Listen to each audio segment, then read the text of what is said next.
The royal family has been left heartbroken after the death of Prince Philip aged 99. Prince Charles has spoken about how his family now have an empty seat at their dinner table.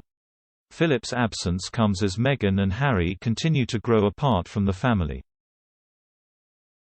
While Megxi happened over a year ago, the pair in February announced they would no longer be returning as senior working royals.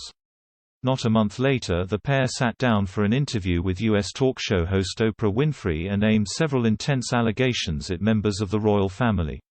Many have tried to pinpoint the moment Meghan and Harry's fall from royalty began, largely unsuccessfully.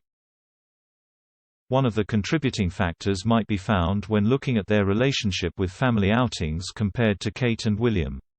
Balmoral Castle is one of the royal family's, and particularly Prince Charles', favourite residences in the UK.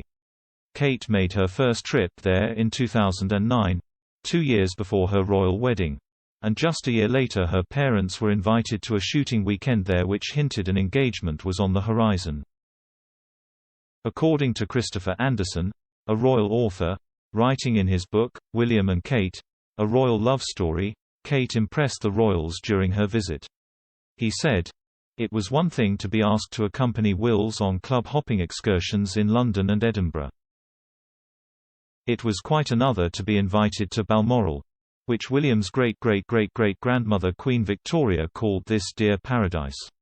By all accounts, Kate was the first girl Wills ever brought to Balmoral, in large part because, said a royal insider, he must have known how much she would love it. More importantly," he added, as Kate stood on the riverbank angling for salmon, trout and pike, it quickly became clear to one member of the Balmoral staff that she seemed perfectly at home here. The family's affection for Kate following the visit was secured. As royal editor Robert Jobson noted in his book, William's Princess, after she and William were gifted their own romantic hideaway. He wrote, "William's grandmother showed the significance of Kate to her grandson when she ensured that the young couple would have a secure and romantic bolt hole on Balmoral estate in the Scottish Highlands.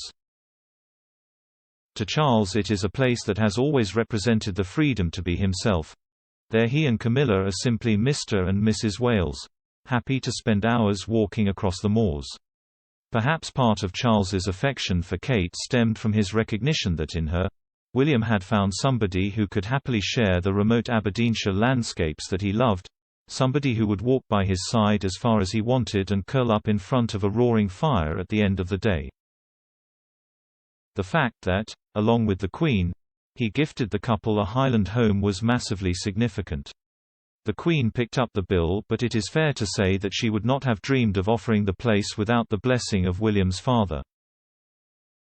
The period of getting to know each other at the private setting of Balmoral ran in stark contrast to Meghan's relationship with the residents. In 2018, when the royal family travelled to the residence over the August bank holiday, Meghan and Harry skipped the chance to take part in the traditional grouse hunt. According to The Sun, many speculated that Harry shunned the activity because of Meghan's animal rights history. This was after he missed out on the traditional grouse hunt on Boxing Day in 2017 so as not to upset her. Perhaps more telling is when Meghan and Harry snubbed the Queen's invitation to visit Balmoral a year later, in 2019, at the time saying Archie, who was 4 months old, was too young. A source told The Sun, Harry and Meghan had no plans to go to Balmoral this summer as they felt Archie was too young. It's a bit odd, as his age didn't stop them taking him to Ibiza for a week and then to see Elton John in France. If they want privacy or protection, which was Harry's excuse for taking private jets, there is no more protected or private holiday destination than the Queen's Scottish home. It's all very hunting, shooting, fishing up at Balmoral, so maybe that put Meghan off. She has never been to Balmoral and the Queen was disappointed they're not going.